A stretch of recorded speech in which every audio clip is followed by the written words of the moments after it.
What's going on, folks? It's your boy Nick Swish. This is SoCal Intellect episode. I want to say this is episode number 3 of my one-on-ones. It's your boy Swish. Got my man Andres, aka the owner of the @Daily NBA Stats account on Twitter. What's up, Andres? How you doing, man? What's going on, bro? Happy birthday, man. Happy birthday. Appreciate We're going to call this one the birthday pod. For real, though. Like, this is really the birthday pod, man. I'm 21 just like you now. Hell yeah. Only a week apart. Yep. Oh, man. So I just wanted to ask you, like, a couple of questions. We're going to talk about the NBA season once again, get a preview on it because, it's right around the corner. It starts Thursday, man. So I'm excited. I know you excited. But before that, I wanted to ask you, you've had this daily NBA stats page for some time now. Like, what really was the inspiration behind you starting that? Like, what gave you the idea to really, get into doing that? Because I know you like talking about stats. I know you like talking about your favorite players, especially when they, have really good games. But, like, what was the primary driving force behind you getting that page started?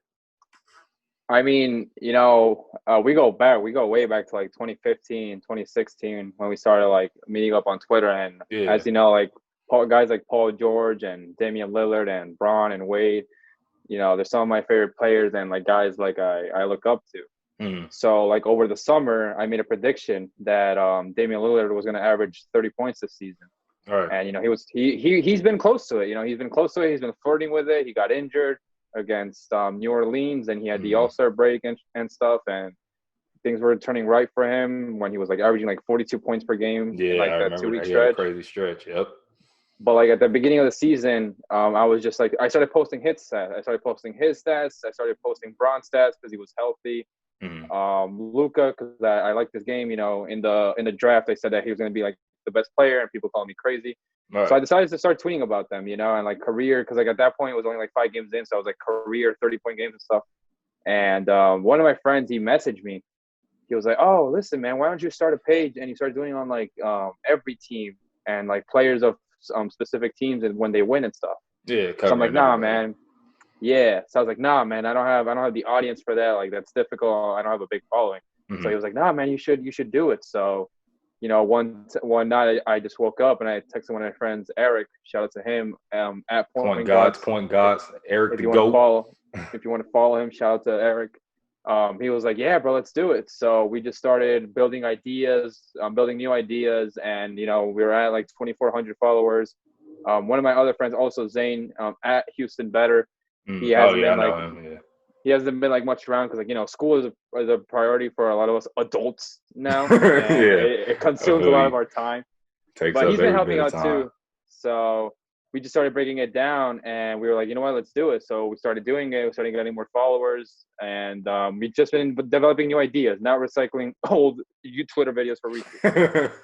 But I love what I do, and man, I've been telling like a lot of people about it, and like even my locals, they've been watching it. So I'm very passionate about that. So yeah, that's the backstory behind the account. I feel it. I know sometimes, like some of my favorite players, like we both love Bam, but sometimes Montrezl Harrell will have a good game, or somebody like maybe Zion had a crazy game, when he first came back, and you would send me the tweets, analyzing their stats. He's like, Zion was the first player as a rookie to do this in a game. Like he had a certain amount of points, rebounds, and assists, all that kind of stuff. So I'm like, hey, man, I didn't know that. I appreciate getting all this kind of information because not only do I use that kind of stuff for, debates, but I like knowing myself because, I'm a student of the game, much like you are. And I like being able to analyze stuff. I like being able to tell people, kind of off the bat, like, oh, did you know that, such and such had this many points in a game before and it has never been done? Like nobody's ever had that exact amount of points. I like being able to tell people stuff like that. So, your page, having the daily NBA stats page has been really, essential for me too. I feel, learning pretty much not necessarily learning the game, but learning new things about these records or like these guys' performances. Like if they've never done something in their career before or they set a new career high, something like that. It's always intriguing to me, man. So I applaud you for, running that page with your boys. That's pretty dope to me. I hope you guys keep it up because I see the audience is growing, man. So, seeing you guys from the inception of the page to now, and I know you guys are going to keep it going in the future, especially with, the bubble, right on the horizon. Like we're 2 days away from the NBA starting back up. So I hope you guys continue to prosper, man. That's really dope, y'all. So I'm pretty proud of y'all. appreciate that, man. Like the other day, I was telling someone, there's only two players in NBA history who have averaged almost like 10 3-pointers a game and shot 44.5% or better, which is Duncan Robinson and Steph Curry. Right. And people were saying, "Oh, so you think Steph Curry is the same player?" I'm like, that's not what I said. Like nobody's saying that, man. The only thing I said was what Steph did in 2016 has only been done by one other player, and that was Duncan Robinson. And you could say it's like cherry picking, but like the stats are there. 44.5% and 8.5 3-point attempts per game. And shout out to Duncan Robinson, man. He was undrafted. Yeah, he has a great story behind him, and now he's turned into like one of our best players. I remember Heat fans, man. We did not mess with Duncan at first. He was struggling. We're very impatient. Yeah, we are. But like at the same time, we're also very patient. I feel like we have a balance that we've developed, and then some players that didn't turn out. But like we give them chances. You're like, give him another year. Give him another year. Yep. But like with Duncan out the gate, we expected the most out of him. He was like, you a shooter and you can't shoot. Like, what's the point? But now, man, it's the same thing with Bam, man. When Bam was coming off the bench, a lot of us knew his time was going to come. We weren't like, oh, he's a scrub. Because like when it comes to Bam, you just can't look at his box score from like 3 years ago. You have to watch Bam. This is his first good year. I mean, do you not see what he's doing? Last year he was guarding 1 through 5. He had Steph on clams for a few times. Oh, but Steph had 30. But you watch the game. That's the problem. That's simple. So with Bam this year, Spo gave him the keys. You're like, this is it. And he's been an all-star. He's been one of our most important players, if not the most important. Right. And he's been a leader in the most improved player and like a shout out for like defensive player of the year. Yeah. So we've been patient. We've been impatient, but it's perfectly balanced when it comes to like guys like that. Like it's kind of like the whole Justice Winslow ordeal. We had like some fans had times with him were like, oh, just be patient. And then other fans were like, well, no, he's had enough time in the league. Like it's his 5th year. So like it's only so much time we can give somebody to develop. But like, when you look at guys like Duncan and Bam, like Bam was coming off the bench behind Hassan Whiteside as is. And it's not like you can really play those two together. Neither of them are jump shooters. And they're both known to operate more so in the paint. So we couldn't really give Bam I guess you could say the room to develop that he needed until this year. When Hassan left, I knew Bam was going to take off. He's more so, I would say he's meeting the expectations I kind of set for him, but he kind of went beyond them too, especially on the defensive end, because I'm like, damn, I know Bam has quick feet. He can stay in front of people, but I know it was like that. Like the whole game with Giannis where he held Giannis, I think it was to like 3 for 13. 7. Yeah, like he clamped up the MVP of the NBA. Like it was crazy to me to think back to back. Yeah, like it's crazy to me to think that somebody on our team, somebody that we, kind of just had sitting, not necessarily just sitting on the bench, but we had somebody, waiting to be called up next and he's ready. And, with a guy like Bam, the future is just only getting brighter. Like he just turned 23 years old, man. Like he has so much time. And it's not like he plays extremely out of control where he's constantly putting his body in danger. Like, or like he's going to get wear and tear. Yeah, like he's going to get wear and tear from, having to guard people a lot because he is a great defensive player already. But, he plays the game of basketball in a smart way and he plays safe too. So I feel like once he develops his jumper, as far as the comfortability part, that's going to really expand his game because I saw today in the scrimmage, he had a mid-range. I was like, okay, Bam, like you looking comfortable shooting that. So if he can actually I'd rather him be like that, though. Yeah. I'd rather him go for those mid-range shots. Exactly. Like if he gets comfortable with shooting that, then that opens up his game a lot more. If he's afraid to fail, then like it's going to be the same player in the paint every time. Yeah, and I'm not saying living in the paint is a bad thing. Right. But like when he trusts his mid range more, it's just like, oh wow, he could do that, and he could be a go-to guy in the playoffs. Yep. And I know it's just a scrimmage, but like there was a clip in the first quarter where he was guarded by Bam, and didn't even want to take him to the rack. Yep, I wouldn't have did it either. I don't blame him. And so, as fast as I know it's just a scrimmage, but don't do that. He was just like, let me chill. Yeah, exactly.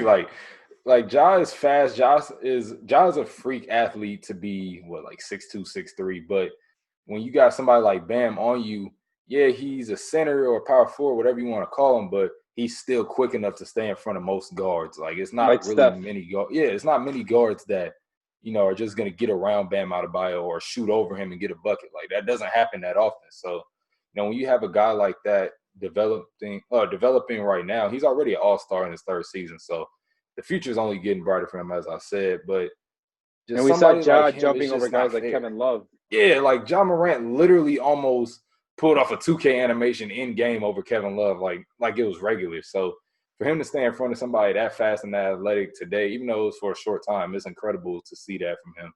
And the whole Duncan Robinson thing, I know we were harsh on him, but hey, sometimes it seems like sometimes Twitter, quote unquote bullying their players, it works. Like the whole KCP situation. So I guess that's what happened with Duncan, man. Either that or he just found his shot again. But I'm really happy that he's on the team, man. I hope, we can keep Duncan long term. I know we're gonna have to pay him at some point, but hey, while we got him on this cheap But deal, we better take advantage of it. I think he's a friendly type deal though. He Yeah, knows yeah, the kind I of think player so, he too. is. Yeah. He's not gonna get like a max or like a super max. Like he knows he's worth like 50 mil, 40 mil. Yeah, his job is to shoot threes. I mean, and hey, play a listen, little we bit were of giving out defense. 60 million deals like it was food a couple summers ago. Don't remind me, man. Oh my goodness, I still can't believe we did that. I mean, I know it's over with now, but it's like, why did that happen in the first The place? basketball like, we had gods, man, they're James real. Johnson, Deion Waiters, and I love Deion to death. Like Deion's my guy. Like he's a really good person. I talk to him every so often. He's good people, but it's like,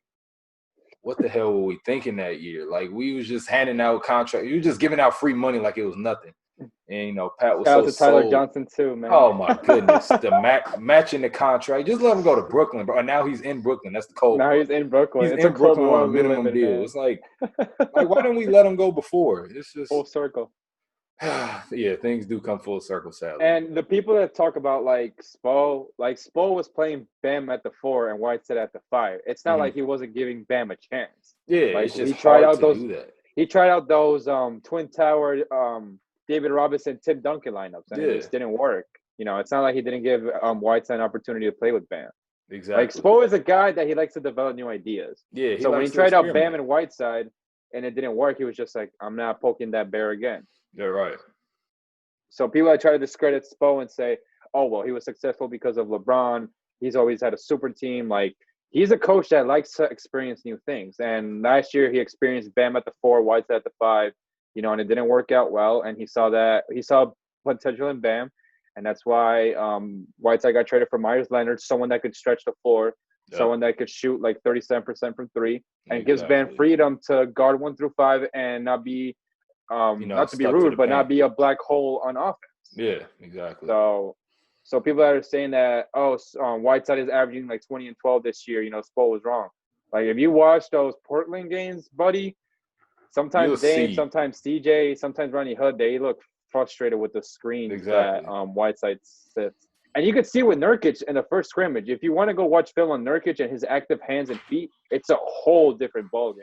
It's because how Hassan sets screens. He's so terrible at setting screens. I don't understand. He puts his hip inside of every player. Yeah, and then he sets illegal picks all the time. It's like a 2K animation. It's watching a recurring 2K animation. It's so annoying, and it's an offensive foul like 3 out of 7 times. And then today, I think today or the other day, Terry Stotts was experiencing Nurkic at the 4 and Whiteside at the 5, and he was like, "Never again." Yeah. So I think that. No, something like that can't work because, Whiteside, it's not like he's a outside threat. Like, yeah, he hits his mid ranges and his threes every blue moon, but you're not going to look to Hassan Whiteside to start spacing your floor, or you're not going to look to him, to be a kind of like a facilitating big like how Bam can be. So certain lineups can't work with him. Like, you got to have him surrounded by guys who can shoot, and if they're missing, he's able to go get the rebounds. Other than that, it's not going to work. It's a lost cause pretty much. Yeah, but shout out to Bam Adebayo, man. Facts. Yep, that's my guy right there. I hope Bam – I think at worst he's going to at least be a Defensive Player of the Year candidate a handful of times. But I think he could win one day. I think he could be like Zoe. Yeah. I don't know when it'll be, but I think he could do it. Because the scary part, like you said, is he's range 23. Of skills. Like, most players hit their prime at like 25, 26, 27. Mm-hmm. Like players hit their peak also 25, 26, 25. So in like 4 years, we're talking about like 7 years of experience, 5 years as a starter. Like, it could get scary. It could get real scary. He's already ascending, and it's like you see a guy that young and he's already ascending because Bam is a big, guards, we expect guards to be that good by that age. Right But out the Bam, gate. yeah, like Bam, he's a young big at that. So, a lot of people don't really expect that out of, centers or power forwards, but he's accelerating at such a high rate. It can only go up from here. And he's already averaging 16 points without, using Or jump shot. all the potential, offensive skills that he could have or that he already has. He just hasn't really brought them out yet, like the mid range. So it's like, damn, if he's already doing all that, just imagine what his ceiling really could be. So, hey, man, I'm excited for the development of Bam. I can't wait to see how he is for these next few And years. his work ethic speaks Yep, volumes. There's a lot of exactly. I don't think people realize how important things off the court are, like mental health, work ethic, like how Hmm. bad do you want it, Yeah, he constantly and wants to get better, kind of like Zion. yeah, and that's the thing we were talking about like last pod. How are you going to Hmm. criticize Zion for playing in the paint? Do you really want him to pull up from half court?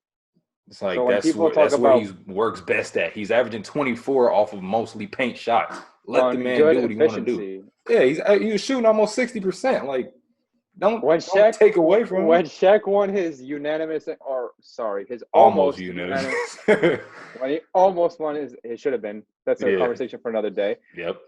He was living in the paint. He was dunking on everything in front of him. Did the voters be like, you know what? He doesn't have a jump shot. Let's put an asterisk. Let's vote someone He else. can't make No. free throws. I don't know how to feel about him. He's shooting 47% from the stripe. You know what? Let me Yeah. give the no. So how Well, are I'm you gonna gonna get his fault vote to Bam? Arvidas Sabonis. I'm not sure about Shaq.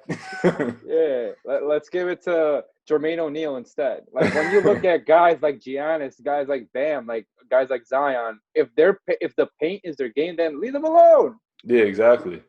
Now with Giannis, I get he wants to be a better shooter. I get that But he's getting comfortable, but that shot is so gross, bro. he needs Like the different he trainers. shoots like it hurts. Like he puts his elbows all out, his legs get all weird. It's like, how are you comfortable shooting like that? Like if he had a shooting coach, Giannis would honestly be an even better player. Like he's already arguably the best player in the NBA. He's probably about to repeat as the MVP and possibly get Defensive Player of the Year. But it's like, bro, if you're that dominant with your jump shot looking like a 12-year-old's, then imagine if you had a shooting coach. Like I don't know, man. It might And be we're too not late for him. NBA trainers, man. We just Yeah, like watch the we game and don't know. We just going we off, are, what we're we not criticizing Giannis. We're just yeah, seeing we're just analyzing what we see. just going based off what we have seen before. But I don't know, man. Giannis has a funny jumper, He's a but hey, the freak, guy is man. dominant. He's a dominant player. He's averaging almost 30 points, 14 boards, and like 6 assists a game. And he's playing, The Bucks are elite the level best defense in defense. the league. Yeah, like that's something like that. It's almost indisputable that he's going to be the MVP and possibly the Defensive Player of the Year. So, again, touching on the subject of, guys living in the paint. If you can live in the paint, bro, it's working for you and you still able to, do what you got to do to impact your team, do it. Like, don't let anybody change your game. Like, I'm sure Giannis, I'm sure he wants to be a better shooter, but I don't think he's going to let, Prime PG 13 from Twitter tell him that, oh, you need to start shooting threes. Like he's not gonna I bullied you into shooting threes, Giannis. like, nah, man. He doesn't care, man. He's gonna live in the paint regardless. And But until somebody starts stopping him, he's gonna do I what he was sitting does. there the other day and analyzing, and how many good centers are there in the NBA today? Or let's say centers that could put you over the top. You have Right. Nikola Jokic, you Mm-hmm. got Embiid, Mm-hmm. you got Rudy Gobert, Karl Anthony Towns, Bam Adebayo, and who else? Possibly Nurkic. But other than that, it's all like big man. Yeah. It's not really So any like like centers. Like it's more like positionless. guys that can play the center or play the power forward and the center. There's no real like, oh, he can only play the center. It's not that many of those. Like Joel Embiid is a guy that can pretty much only play center. Like you're not going to put Embiid at the 4. And Jokic, you can get away with putting him at the 4 kind Because of because he's an he's a efficient shooter, playmaker. yeah. Yeah, and he can shoot. But you're not about to say, oh, I'm going to run Joel Embiid at the 4. Like, why? It doesn't make sense. But Yeah, so it's Giannis not that living in the many. paint, why should he try to be like Steph Curry? If his game is in Yeah, the paint and there's no one to stop him unless there's a wall like the Toronto Raptors had last yeah, year, then that's why the change his only game? way. Oh, Marc Gasol. Shout out to Marc Gasol. That's another good center that's like he's like 34, 35, but Mm-hmm. he still does Still his kicking. job. Shoot threes and plays defense. Yep. So I don't think Giannis needs to shoot threes because someone on Twitter told him to. So Exactly. Another thing, before we get into like the preview of the season, we were talking about Spo, like how people always say, oh, he had LeBron, Wade, and Bosh, like he had these super teams. But people fail to realize that ever since Spo has been the coach, Spo's been our coach since 2008, like right after we had that super garbage season where D Wade was hurt and he sat that out never most of the happened. I year. don't know what you're talking about. Drafted Beasley that year, got Chalmers and all that. But ever since Spo's been the coach, we've missed the playoffs, what, twice? And And we both missed, due to injury. yeah, like we missed the playoffs right after LeBron, the year after Lebron left. You know, One Bosh game went down. behind, Yeah, and Bosh went Wade and down with his Bosh were quads. injured. And then last year. Yeah, and yeah. Well, it was That's it. three times. 2017 too. I forgot we missed it in 2017. Oh, yeah. 3 out of 12 seasons, considering circumstances, that's not bad. Like you're not gonna sit there and blame all of that on Spo. Like it's just crazy because it's just how our roster has been constructed before. People fail to use context when they say, "Oh, that he missed the playoffs after LeBron left." We were one game behind the eighth seed because the eighth seed was terrible. They won like 35 Horrible. games. Shout out to the Boston Celtics for that. And Chris Bosh and Dwayne Wade missed a vast majority of games. Yeah, I think so. Dwayne missed like how are you 21 gonna games. say? How are you gonna say that we missed the playoffs when our best players like missed games? And I know what you're gonna say. Oh well, next man up. But look at the roster. We had Danny Granger playing games, and you'd rather have Danny Granger or Dwayne Wade? Like that was dark. And 2017, that was. We don't talk about 2017. That was a blur too. 2017 was just weird. Like we started off so bad, and I thought we were gonna tank, and then all of a sudden, Deion Waiters turned into an MVP candidate out of nowhere. I'm like, okay, like this is how our season's going, I guess. The win against the Warriors, that win was dope. Yeah. And then I'm like, all right, we got to lose more games. We're like, all right, y'all got to chill out. Like, y'all doing too much. And then we beat the Rockets, and I'm like, what's going on? Start beating everybody. We on a crazy winning streak. We on like a 13-game winning streak. It's like, okay, y'all doing too much. Like, start losing again. We need to tank. And then Deion got hurt, and then things just went right downhill once again. But it was already too late at that point for us to really, try to get a better lotto pick. But hey, we got Bam out of it, so not entirely. And we're not saying that Spo's a top 5 coach, but when you look at Pat Riley, Phil Jackson, Greg Popovich, Doc Rivers, like they've had great guys. They've all had elite talent. They've all had Coach Shaq, Wade, LeBron. I mean, well, not LeBron. The Showtime Lakers. Magic, Kareem, like Kareem Abdul-Jabbar, James Worthy. You got all these. Everybody has those guys under their resume, and nobody talks about them. And nobody talks about them being, they had Kobe Bryant, they had Shaq. They were bound to win. But when it comes to Spo, it's only Spo that they do that for. Oh, he had the big three. Well, the big three wasn't all it was, cracked up to be. It wasn't all just daisies and roses, bro. It was a struggle. And people like to say, anyone could have unlocked LeBron, but nobody was going to put him at the 4 and make him shoot 41% from 3. Nah, not anybody is just going to do that. Spo maximized the hell out of that small ball, having a stretch 5 with Bosh. Steve Kerr did it. Steve Kerr took it to the extreme. Yeah, with the Hampton 5s, yeah. Yeah, he took it to the beyond. So people like to forget that Spo was the one that he looked at LeBron. He's like, listen, bro, you're going to be a 4 now. And LeBron got on board with it. Yeah. LeBron got on board with it because we were able to. Because he was a super 4. It's like, who's going to – first of all, nobody's stopping LeBron James anyway. Then you put him at the 4. Like, who's really going to stop a peak LeBron James at the 4 spot? Like, he's already unguardable as is, and then you put him against guys that are typically a lot slower than him, and he can just, jab him, go right around him and score, or he's going to jab, go to the basket, kick it out, or he's going to shoot a 3. It's like, there's nothing you could do. You maximizing the best player in the league at the time's talent. So it's like, if you do that, then, you're going to win games. You're going to be great. And you got to credit the coach for that. It's not like LeBron said himself, oh, hey, Spo, I'm going to play the 4 now. Like, he didn't – it's not like he said that. His ego wasn't as high. It was a coaching thing. And people don't like to credit that. Like how you were saying with all the coaches, like every elite coach has had elite talent. And you can't say somebody is an elite coach if they haven't had, or you can't say somebody isn't an elite coach just because of the talent that they've had. Like somebody like Nick Nurse. I give Nick Nurse tremendous credit. Nick Nurse is amazing. Yeah, like he's a tremendous coach. And people like to mention, Kawhi missed 20 games last year, but that means he was still present for 60 other ones. And he was present through that whole playoff run. So it's not like he didn't have elite talent. And that supporting cast he had was damn near perfect for him. Phenomenal. So it's like phenomenal. Every good coach is going to have talent, bro. And that's why, a lot of people don't really like to give credit to Steve Kerr because obviously they hate the Warriors. But he had Steph Curry. He had KD. He had Klay Thompson. Draymond Green at his peak. So it's like you got to give these coaches their props regardless of who they have. Yeah. Like, it's not like they're controlling it. Like, they're not controlling who is on the roster necessarily. Like, they're not the ones making the phone calls. They're not Bob Myers or Mickey Arison or Jerry West. Yep. And they're not Pat Riley or anybody like that. So, you got to give these guys props. Like, I kind of hate when people try to use that against Phil Jackson. Like, yeah, Phil won 11 rings out of 20 seasons he coached, and he had Shaq, he had Kobe, he had Jordan, he had Pip. But it doesn't matter how much talent you have. You get them to you get them to buy in. If Jordan doesn't buy into Phil's triangle system, who knows if he wins 6 rings, bro? Like, it's not guaranteed. As great as Michael Jordan was, it's not guaranteed that Jordan is gonna win 6 rings with any old coach. Phil got him to buy into a system that produced almost nothing but winning. And he was already an MVP. He was already an MVP. He was already a defensive player of the year.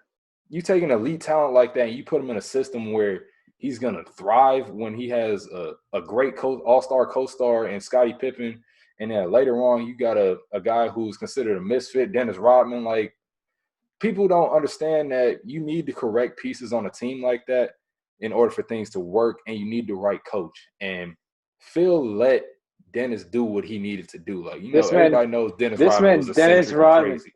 If you haven't watched the Last Dance documentary yet, Dennis Rodman went to the WCW one night, and then the next night he showed up at practice. Like, that's how Phil Jackson was. He let his players do whatever they wanted to, but he wanted them at practice the next day. He made sure they were focused on the game and winning their games. So it's like when you take a coach like that, it's not like you can't just give elite talent to anybody. Like, I guarantee, if you give the Big 3 Miami Heat to who's a random coach, George Karl. Yeah, like you give the Big 3 Miami Heat to like George Karl. I'm gonna say somebody even more random. You give them to Randy Whitman or somebody like that. Like, there's no guarantee that the Big 3 Heat are gonna be the Big 3 Heat or Budenholzer. Yeah, like, it's no guarantee that their talent is gonna be maximized. People like to say the Heat beat the Spurs, but Pop also got like out coached. Yeah, that's one of the rare times he got out coached. Yep. And people it's the same thing with Steve Kerr. In 2014, they were a first-round exit. They lost to the Clippers in 7 games. There was controversy in that game, whatever you want to call it, blah, blah, blah. But the next year, Steve Kerr looked at Draymond, and he was like, listen, bro, you're not a 3. You're a 4. Nah, he's not. Draymond was like, you know what? You're right. I'm a 4. And they put him at the 4, and Steph was sitting out. Of maximizing somebody's talents. Steph set out like 28 fourth quarters, and they won 65 games. But yeah, Steve Kerr had Steph, he had Klay, he had Jesus Christ, he had everyone. So it's time for coaches to get the respect they deserve. Yep, and players too. Are you talented? Yes. God bless you for having talent. But when there's no point in giving credit to the players and not giving credit to the coaches. Yeah. Tell yourself Nick Nurse outcoached Steve Kerr last year. Right. Tell yourself that Steve Kerr outcoached Tyronn Lue in 2017. Oh, well, the Warriors had the Avengers. But when you break it down, Steve Kerr played the X and O's, like an all-star game every single game, bro. Like, the pace was different. It was damn near nobody playing defense. Like, LeBron hit a 3, you come down 5 seconds later, Steph Curry hoisting up a 3, come back down, Kyrie Irving's hitting a 3. It's like it's an all-star game. They was just trading buckets, bro. But I remember in the beginning of game plan better. In the beginning of, I think, Game 3, when Durant hit the shot. At the start of the fourth quarter, the Cavs were up by 10, and Steve Kerr had Curry and Durant on the bench. And I remember telling one of my friends, I'm like, bro, what is Steve Kerr doing? Like, he's losing. Like, there's no way. Yeah. And then the Warriors were cutting, and then he put in both, and they were like, it's showtime. Yeah. And then Kevin Durant delivered, and he was a psychopath in that series. And I've seen Spo do something like that with the Heat before, and I've even seen Tyronn Lue do that with the Cavs, like against who was that? Oh, it was against the Pacers when I think he had Kevin Love and Kyrie on the bench. And yeah. LeBron was going off with the bench players. 40-point triple-double. Yeah, I'm like you look at somebody like that, it's like, are you crazy? But you see what the results are in the game. It's like, damn, that was actually smart because if they're not playing good, the bench players are, and they're working well with LeBron, you lead that lineup in because they're going to expect you – the other team is going to expect you to bring your starters back in the game, and then you're like, oh, maybe I can game plan for them to, keep shooting bad or, they're going to keep turning the ball over, keep struggling. But you ultimately playing mind games with people when you do that. And Tyronn Lue, I give him tremendous props for doing that because that's a bold move. You taking – like two of your other stars out of the game and just leaving them, but they wasn't playing good, and it worked. And who else? Houston did that too when they came back on the Clippers. James Harden didn't play in most of that run. No, he didn't play the whole fourth quarter. He didn't play in the fourth quarter of that run. It was Jason Terry, Josh Smith, and I don't even remember the rest of the other three. But I know James Harden wasn't in the game, and they won. So sometimes you gotta kind of think outside the box. Like don't think about what the other coach is expecting you to do, because then you kind of psych yourself out, and then they're able to game plan for you a little better, and you might lose. So I don't know. It's the same thing with Phil Jackson in 2000. I think it was Game 3 or Game 4 of the finals. Shaq fouled out, and everyone's thinking that the ball is going to go to like Derek Fisher or someone else, and he looked at 20-year-old Kobe Bryant. He was like, you know what? Off an ankle injury on top of that. You're going to be the guy in overtime, nobody else. And Kobe was like, okay. And the Lakers won that game, and then they won the next game. I think they won in 5 or 6 games. Yeah, they did win in 6. They won in 6, yeah. It's just the decisions of a coach telling a 20-year-old guy who just saw the MVP foul out, it's your time to get a bucket, go do it. Yeah, like, and he did we need you to step up right now. And he wasn't afraid of the challenge. Like, we all know, like, RIP to Kobe, man. We all know that man wasn't afraid of any challenge. And he liked to be challenged anyway because, kind of like how Jordan was, he liked being told he couldn't do something, or he liked having something presented in front of him. Like, he liked when the odds were against him. Yeah, exactly. That's the perfect way to describe it. So, Kobe, people look at that series in retrospect and they don't understand the fact that the man was intentionally injured by Jalen Rose. Like, Jalen Rose has admitted that he put his foot under Kobe on purpose to injure him. And then people always say, oh, Kobe only averaged 15 points. Well, he missed a game. He didn't finish one game. So, of course, his numbers are going to look a little skewed. And Reggie Miller looked like a YMCA player in Game 1. So, exactly. Oh, but that don't fit the narrative, though. That don't fit. It don't matter. So it's the same thing in the 93 finals. They asked Michael Jordan, how do you feel about Charles Barkley winning MVP? And he was like, okay, that's fine. I'll win the championship. That matters. I'm going to get him back later. He averaged like 41 points a game. Wildest finals I've ever seen, like, as far as stats go. Like, you dropping 41 a game for a whole series, and it was a 6-game series at that. It's not like he dropped 41. He swept them and it was over with. That was the best team in the NBA. Like, they had the best record, if I'm not mistaken, or them or the Bulls did, one of the two, but I think they did. And they had the MVP in Charles Barkley. So, Jordan, I took that series. A fun fact of the day.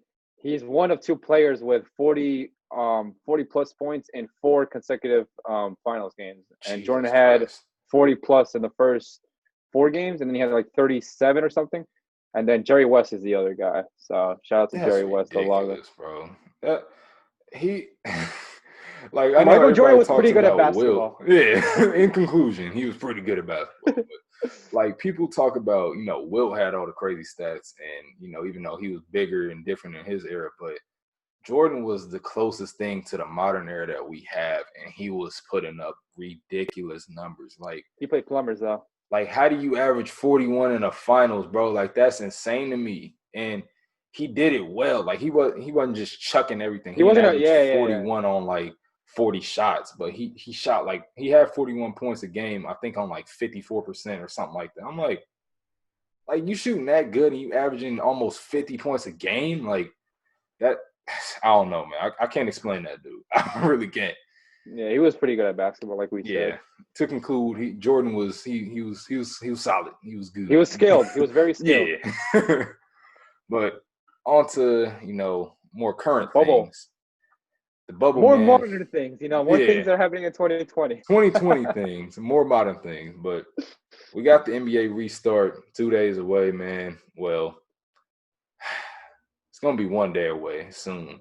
But how you feeling about it, man? Like, who's your sleeper team? I know you got us in the East Coast as far as sleeper teams, but what about the West? Like, who do you think might catch somebody slipping in the West, bro? I feel like it could be the Houston Rockets, I man. think so too. I think that, like I said before, when you break down the teams in the West, the only team that's not like there to find out what Orlando looks like, besides the Clippers and the Lakers, is like the Rockets. Mm-hmm. No disrespect to the Denver Nuggets, the Jazz, the Thunder, Portland, Utah, Right. New Orleans, but they're just there to find out what Orlando looks like, take pictures, and go. Yeah. I feel like the Rockets, we've seen how they play. I'm not saying they don't play without a crowd, but the Toyota Center, it's not really as packed as one would think during the playoffs. Nope. So, Harden and Russell Westbrook might go out there and be like, listen, like, it's our time. Yeah. But now people are going to say, oh, well, can he do it against the Clippers or the Lakers? Are they a contender or a pretender?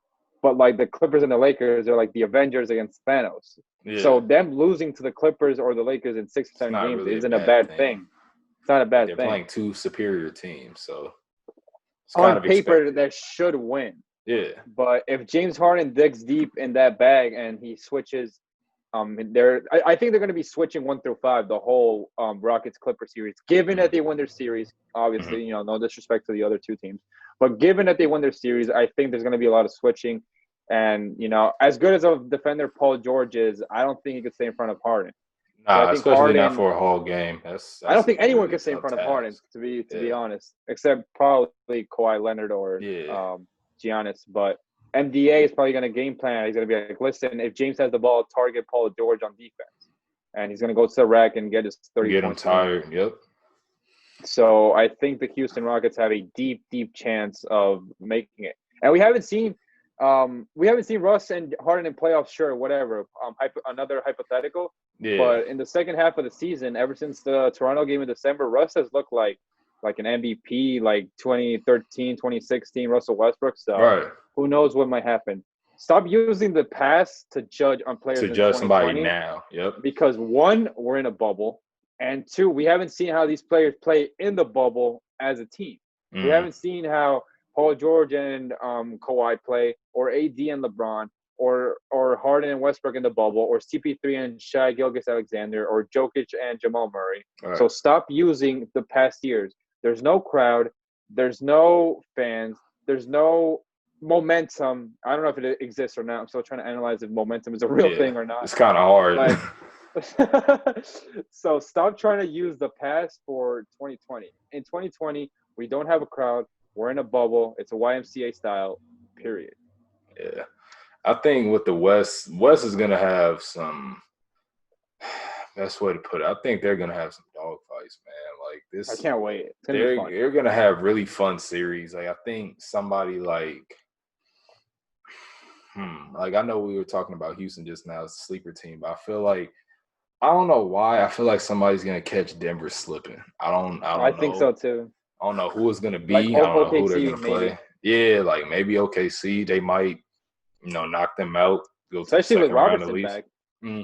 Because Robertson, he's been playing pretty good since he came back. He's been hitting his shots. And I know he's kind of still trying to get back in the game shape, moving a little bit slow. But that's a good addition to have. That's somebody that plays defense. And, it seems like he's developed a bit of a better shot. So that could help him in the long run. But I think that kind of the same for the East. The East, the top, top 4, maybe 5 teams in the East, that could be a good, slug out too, because, you got the Raptors, you got the Celtics, the Bucks, Heat, and then the Philly also. So if we get matchups between any of those 5, which we most likely will, I don't know, man. We might see something happen that we don't expect over there too. Like maybe the 76ers like bust the Raptors or the Celtics, or even the Heat. Maybe they catch them slipping. Yep. Like maybe the Heat catches, I don't know, maybe they catch the Bucks on a bad day a couple times in the series and we end up beating them, or maybe the Celtics do it or somebody like that. Maybe Philly, knocks Maybe out Philly wins the Toronto. chip. Maybe they're good Yeah, enough to win the chip. or they even at least go to the finals. Like, we never know, man, because these are It's a different whole new conditions ball that these game. players are playing under. So it could change a lot of things. And I think, I'm not gonna do the whole thing, with the asterisk and talking about all that stuff with the, this championship has this kind of condition, because the championship is the championship at the end of the day. But I don't know, man. We could be in for a surprise. I'm not gonna make no Super Bowl predictions, but I don't know. I feel like we're gonna see at least maybe one or two upsets in each conference. I think we will. I don't know who it's gonna be. But I think we see it in the East. We could even see it in the first round. Yeah, I think it would be early in the East. Yeah. I don't think people realize that the Sixers have a whole new team. Having a max player on the bench is terrible. But listen, Brett Brown looked at himself in the mirror. He's like, you know what? I can't play Horford and Embiid together. I need to do something. Right. And Embiid has been the face of the franchise. So unfortunately, Horford is the odd man now. So now we're going to see Shake Milton. We're going to see Tobias Harris, Ben Simmons at the 4. Who's their shooting guard? It's not JJ Redick anymore. Well, you have Korkmaz. And Jay Rich, Korkmaz. yeah. You got Shake, you got Jay Rich, you got Tobias Harris, you got Ben at the 4, and you got Embiid. So we don't know how they're going to play in the bubble. Yeah, like we've seen scrimmages, but we got to see like a real-time game. Like we got to see how they mesh together, in real life situation. Well, not real life. Yeah, Twitter users, they finally bullied Ben into taking a 3. So, yeah, he started getting comfortable. Yeah, man. It's fun. It's kind of funny seeing him shooting 3s now, because his form is not as ugly, but it's just like, but I don't know. He'll figure it out. But I think we're in for us. And West-wise, I think the OKC, they have a good shot at upsetting like Utah or Denver. I don't think they'll beat the Clippers or the Lakers. Yeah, I don't see them beating anybody like that. I think they have a good shot at upsetting Denver or Utah. What about if they matched up with Houston somehow? You think they could beat Houston? The hot takes after that series. Oh, my goodness. Twitter would be in flames being able to cook James Harden for losing to the Thunder and Westbrook. Oh, my goodness. That would be hell. But another thing that I will say, I don't think we should use these 8 games to judge the players. I think the players are going to take the game serious, but just to get into rhythm, just to get into shape. Yeah, they have the scrimmages, but like LeBron, Jimmy Butler, Giannis, and everyone else, they're playing like 22, 23 minutes. They're not playing 41, 42, 43. Because in the playoffs, they're going to be playing 42. They got to play heavy minutes in the playoffs, man, because the rotations are going to get shorter.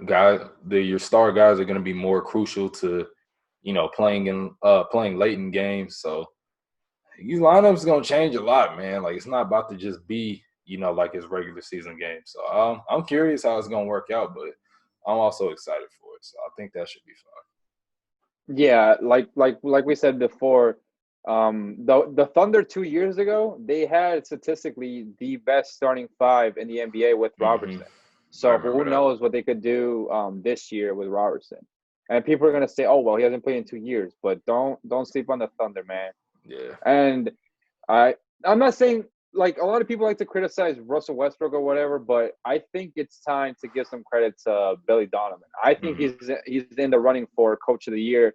Giving that people are going to say that OKC was going to miss the playoffs, they should rebuild, they should tank for LaMelo. So, like we said before, start giving coaches credit. And as great as Chris Paul has been this year, I think Billy Donovan deserves his flowers. Has had a key contribution in that. Yeah, I agree. Well, one last thing before we close this out regarding the bubble. I saw Jimmy hit a 3 today.